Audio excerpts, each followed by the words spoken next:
കിണർ നിർമ്മാണത്തിനിടെ ഉണ്ടായ അപകടത്തിൽ ഗുരുതരമായി പരിക്കേറ്റ 38-കാരൻ സുമനസുകളുടെ സഹായം തേടുകയാണ്.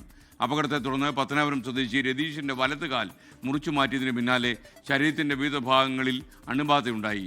സാമ്പത്തിക പ്രതിസന്ധി കാരണം ചികിത്സ തുടരാൻ കഴിയാത്ത അവസ്ഥയിലാണ് ഈ പത്തനാപുരത്തുകാരൻ. ഊർജ്ജസ്വലനായ രതീഷിനെ മാത്രമേ അന്നോളം ആ നാട്ടുകാർ കണ്ടിട്ടുള്ളൂ. കിണർ പണിക്കാണ് കൂടുതലും പോവുക. അന്നന്ന് കിട്ടുന്നതിൽ നിന്ന് അന്നം കണ്ടെത്തിയിരുന്ന കുടുംബം.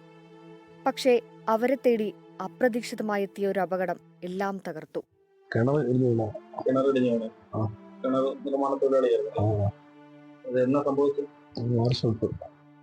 കിണർ നിർമ്മിക്കുന്നതിനിടെയുണ്ടായ മണ്ണിടിച്ചിലിൽ കിണറ്റിലേക്ക് വീണ് ഗുരുതരമായി പരിക്കേറ്റ രതീഷിനെ ആദ്യം സമീപത്തെ ആശുപത്രിയിലും തുടർന്ന് തിരുവനന്തപുരം മെഡിക്കൽ കോളേജിലും പ്രവേശിപ്പിച്ചു.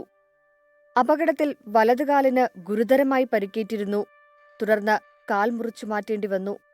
രതീഷിന് അപകടം സംഭവിക്കുന്നതിന് 3 മാസം മുൻപാണ് കരൾ രോഗത്തെ തുടർന്ന് രതീഷിന്റെ അമ്മ മരിച്ചത്. അമ്മയുടെ വേർപാടിന്റെ ദുഃഖത്തിൽ കഴിയുന്നതിനിടെയാണ് രതീഷിനെ തേടിയും ദുരന്തമെത്തിയത്. കിണറടിഞ്ഞുകൊണ്ട് കിണറിനകത്താകപ്പെട്ടു പോയി. പുറത്തെടുക്കുന്നത് വരെ കിണറിനകത്ത് വെള്ളത്തിൽ കിടക്കുമായിരുന്നു. വെള്ളത്തിൽ കിടന്ന ബ്ലഡ് കംപ്ലീറ്റ് അങ്ങ് പോയി. മെഡിക്കൽ കോളേജ് ചെല്ലുമ്പോൾ അന്നേരം തന്നെ ഓപ്പറേഷൻ ചെയ്തു. കിണറിന്റെ തുണിയും വലത് കാലും മൊത്തം അങ്ങ് ചതഞ്ഞ് ഒന്നും ചെയ്യാൻ പറ്റാത്ത രീതിയിലായിപ്പോയി. അപ്പൊ തന്നെ കാലം മുറിച്ചപ്പോൾ ഓപ്പറേഷൻ തിയേറ്ററിൽ കയറ്റുമായിരുന്നു. ചികിത്സയിൽ തുടരുന്നതിനിടയിൽ തന്നെ രതീഷിന് അണുബാധയുണ്ടായി. ശരീരത്തിന്റെ മറ്റു ഭാഗങ്ങളിലേക്കും അവസാനം കരളിലേക്കും അത് വ്യാപിച്ചു. ചികിത്സയും തുടർപരിചരണവും മൂലം വലിയ സാമ്പത്തിക പ്രതിസന്ധിയാണ് കുടുംബം നേരിടുന്നത്. രണ്ടാനച്ഛനാണ് ഏക ആശ്രയം.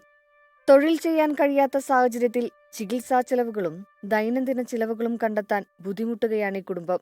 എല്ലാം തകർന്ന് ഇനി ഒന്നും ഇല്ല, ബാലൻസ്. അന്യായ ബില്ലുകളാണ് വരുന്നത്. കംപ്ലീറ്റ് ടെസ്റ്റുകളും പുറത്തുനിന്ന് എഴുതി തരുന്നത്, എല്ലാ മരുന്നും മെഡിസിനും വെളിയിൽ നിന്ന് എഴുതി തരുന്നത് എല്ലാം 5000, 3500, 3600, 5500, 3600 എങ്ങനെ പോയി പൈസ ഉണ്ടാക്കി ഇനി മുമ്പോട്ടുള്ള ചികിത്സയിൽ കൊണ്ടുപോകുന്നു ഒരു പിടിയില്ലാത്ത അന്തരീക്ഷത്തിൽ പൊയ്ക്കൊണ്ടിരിക്കുക. സുമനസുകളുടെ സഹായം ലഭിച്ചാൽ മാത്രമേ രതീഷിന്റെ തുടർ ചികിത്സയും ജീവിതവും മുന്നോട്ട് കൊണ്ടുപോകാൻ കഴിയൂ. അതിനായി സഹായം അഭ്യർത്ഥിക്കുകയാണ് ഈ കുടുംബം. 24 കൊല്ലം.